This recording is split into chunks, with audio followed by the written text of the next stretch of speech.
Next stop, Peru. And this is Alberto. You may not recognise Alberto, but I'm sure you recognise what Alberto has made.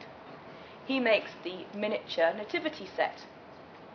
He lives and works in Lima in Peru, and he works for our partner Manos Amigas, and he's been working with them for the last 15 years.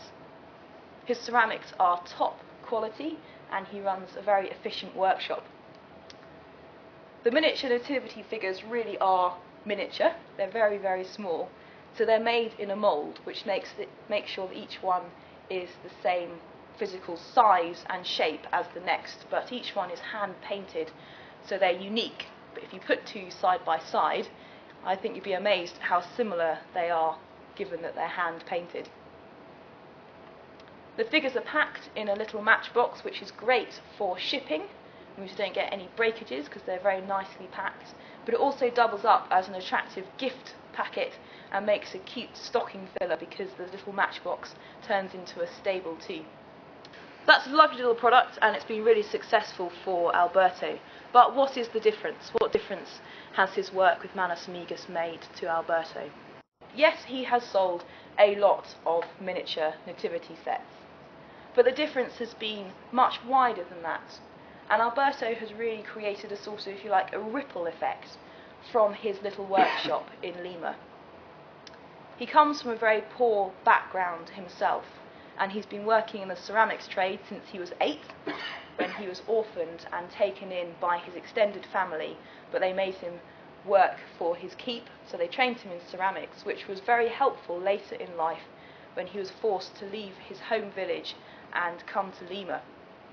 There he started up his own ceramics workshop, which started out as a single rented room, but as the business grew, he managed to purchase land, and now it's a decent-sized workshop.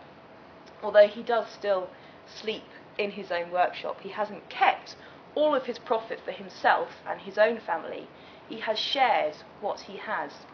He says, "It's our duty as successful artisans to have a positive impact on our community and help with the development of others wherever we can." So Alberto hasn't forgotten his little home village, and he often goes back there and sees what he can do to help. So recently he donated some family land to a community health project. When he went back and visited a local high school, he gave some bicycles as prizes to some of the students there. And when he's looking for people to employ in his workshop in Lima, he looks for those who most need the work. So at the moment he's got 2 ladies working for him that come from the slums. He also gives work to students as part-time jobs and other ladies who would otherwise be reduced to quite menial tasks. So Alberto is a brilliant example of how our help from created in the West has enabled him to pass that help on to others and create that ripple effect.